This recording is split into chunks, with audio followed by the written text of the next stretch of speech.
I mean, as an owner, you go through so many different emotions. Yeah.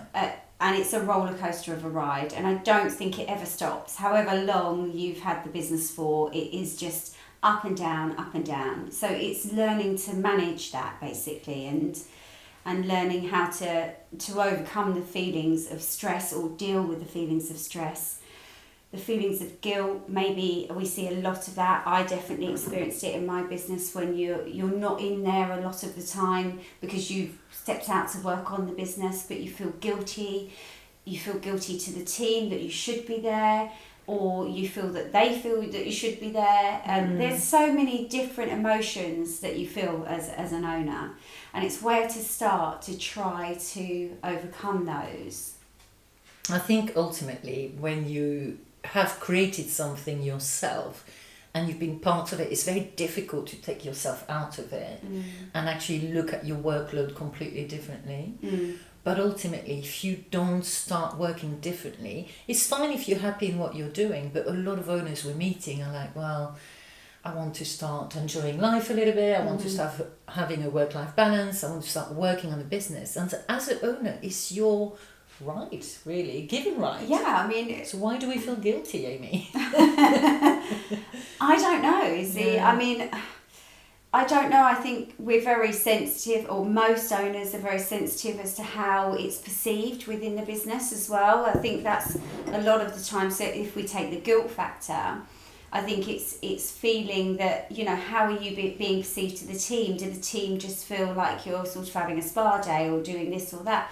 Which, if you wanted to, why not? You've built that business, you're paying your team, you've created a lovely environment for them to work. So if you want to sit in a spa all day and that's working for you, and you know the business is running effectively, why not?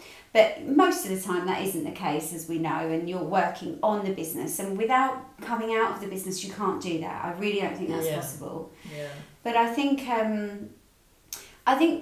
the teams that I know over the years, mine included back in the day, they will sort of make a comment or say, oh you're off tomorrow. Or clients. Or clients. Oh, I haven't seen you for ages. Do you still work here? And it's like, well, yes, and you almost feel like you need to justify yourself to the team, to clients, as to why you're not there. And I mean, of course, you shouldn't have to, and you shouldn't do that. But I think actually what I found with my team was an explanation of what I would be doing. Now, some people may say you don't need to do that, but I found that really helped, so that they had clarity about, I wasn't just abandoning them or leaving them or doing my own thing, that this is the reason why you won't see me as much, because I'm working on X, Y, Z, and the aim is that we're going to be here by the end of the year in Salon, and to do so means that I need to, take time out so I can work on that outside of the business.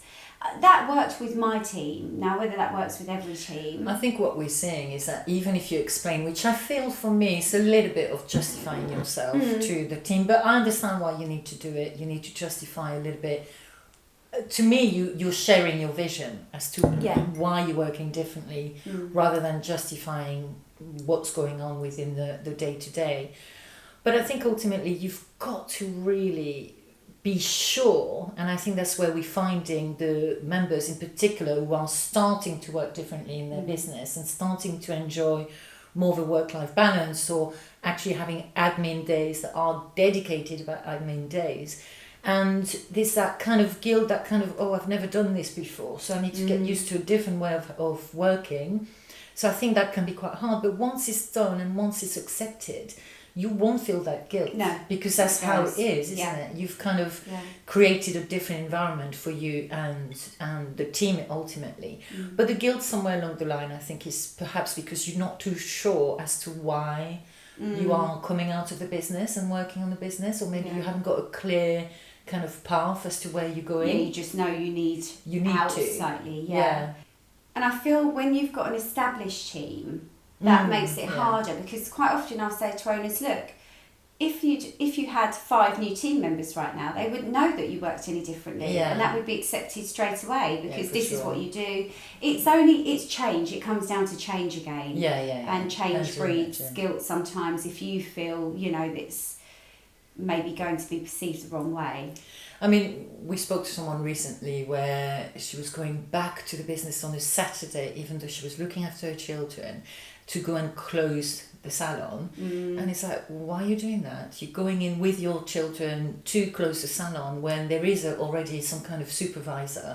What is the ultimate goal? Oh, I just want to make sure.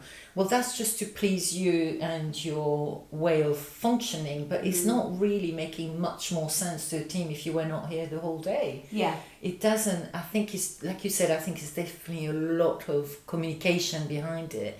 How do you communicate that to the team? Sharing that vision of why you're doing what you're doing, perhaps.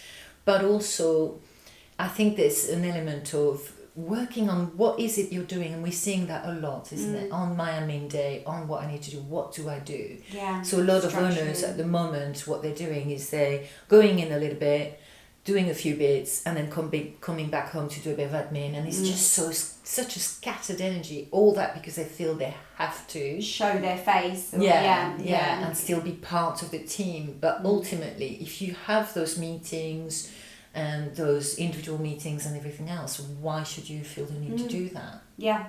And the stress side of things, I mean, again, having your own business is stressful regardless. However good it's going, however successful you are, there's always going to be stresses that come in. And actually, most recently I interviewed or had a chat with Elizabeth Caroline on the Inside Chat subscription.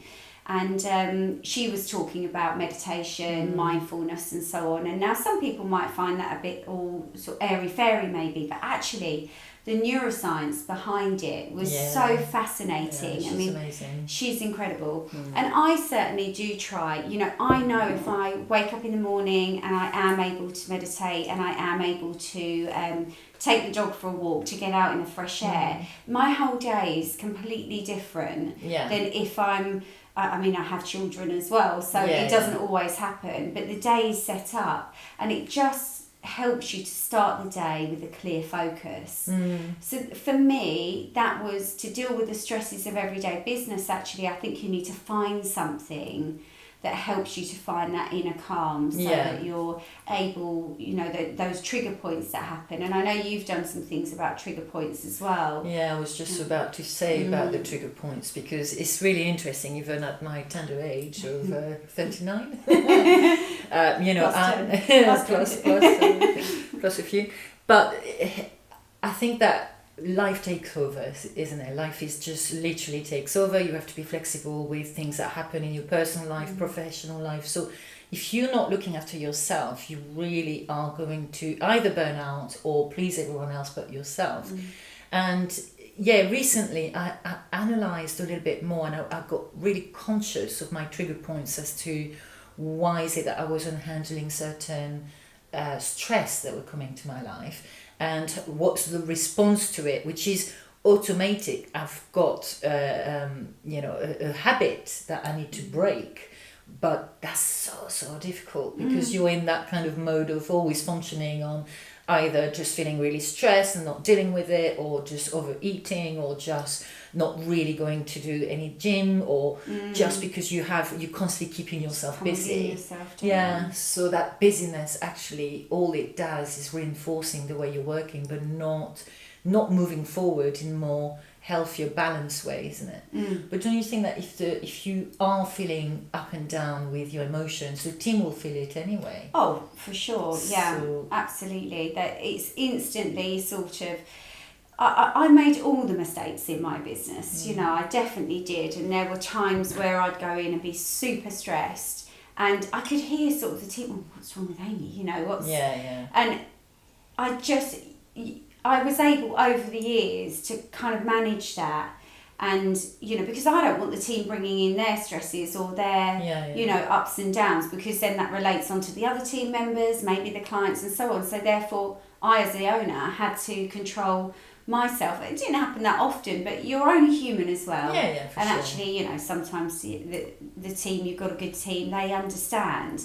But you definitely have to learn how to manage that stress, whether it's listening to, you know, something on the way in, whatever it may be. There's so many different things that you can do, but finding the thing that calms you and allows you to kind of take that deep breath, reset before you go into the business. And identifying those trigger points to make sure that you've got something to release, isn't it? That anger, that stress, the whatever it is, that guilt, whatever that it is that you're feeling. But no one else can do it for you ultimately. So all you have to do now is press the subscribe button and join us every week for an insight chat. And if you have any burning questions that we haven't yet answered, then just pop in the comments below or send us an email and we can include them in one of our weekly chats. I've started this amazing community of like-minded salon owners to join us on a monthly basis with our Insight Chat subscription. Yeah, on that chat as well, you'll also get access to lots of free downloads and content that can really support you in your business. And thank you so much for listening. And we'll see you next time.